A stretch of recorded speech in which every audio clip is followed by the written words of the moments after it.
Do you agree you cannot continue being and acting and thinking the same way that you have been in 2022? Something needs to shift. But you know for sure that you do not want to take this old identity or this lost identity that you have had and been carrying around with you for years into 2023. It is time for you to reinvent, to create that identity, or to find that identity of who you want to be, who you have become, or who you want to become. How do we go about shifting?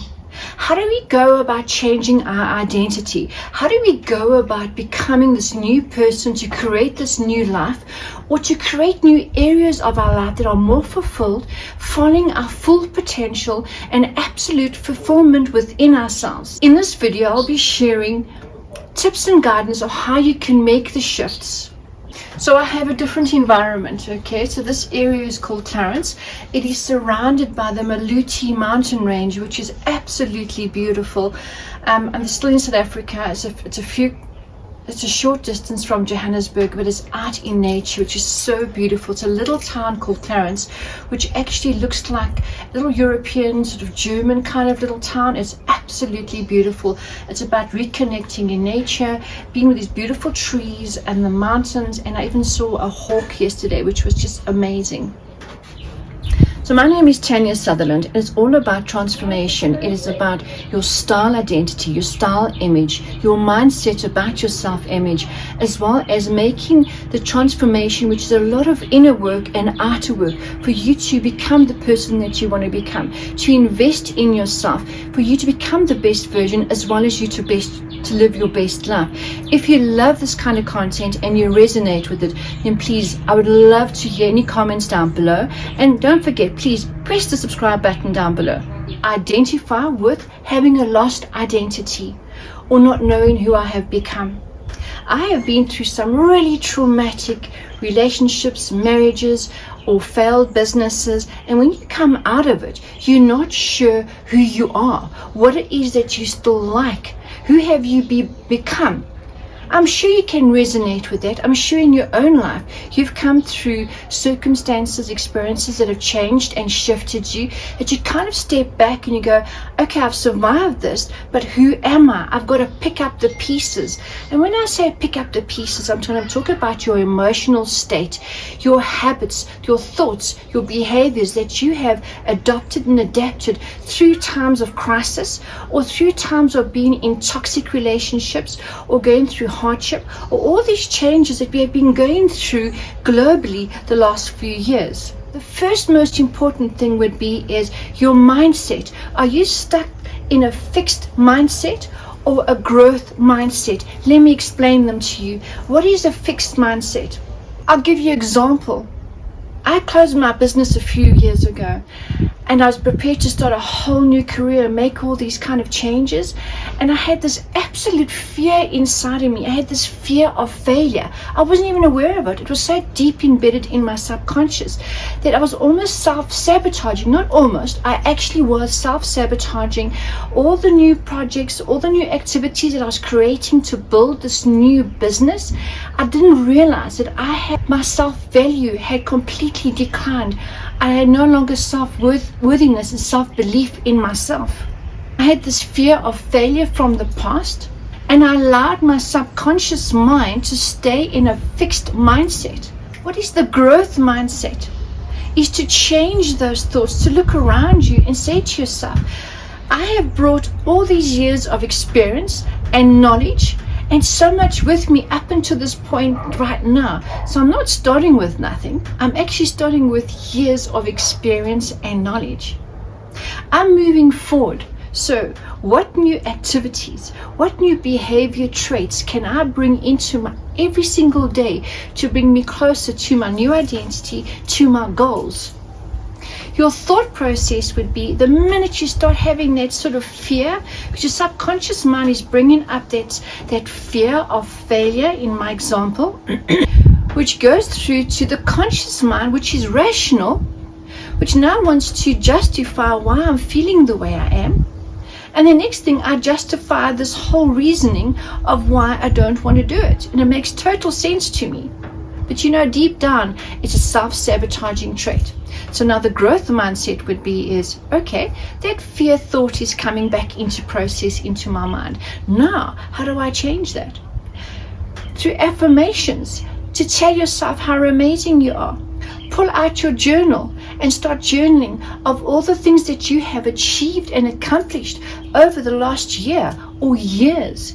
Immediately, your mind shift will start changing.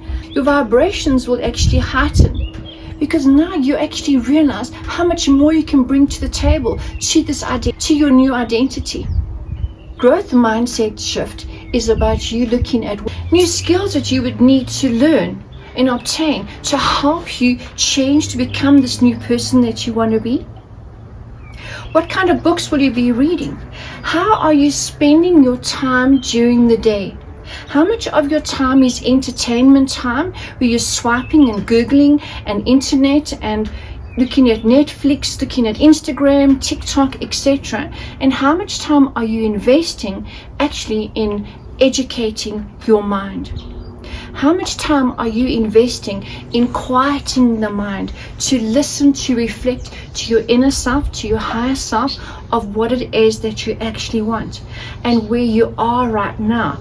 Listen to that inner voice. Connect with your spiritual self. We are so disconnected. We need to become realigned. The fear is definitely a mental audit. So a mental audit means quiet time where you are realizing your sabotaging habits, your sabotaging thoughts, your emotions. The minute you have a thought, you start having a certain feeling which creates an emotion, and then you will act out on it, which becomes an actual behavior. And before you know it, it becomes a pattern. So it's time to do the mental audit. What is holding you back? Is it fear? What is the worst thing can happen if you are facing the fear? Rather create the worst case scenario in front of you, and you say to yourself, let's work backwards. How bad is it? Could I fix it? If it does happen, what else could I learn out of it? How else can I shift it? What do I need to do now to make sure the outcome isn't like this, it could be like that? Mental audit would be, look at the relationships that you have.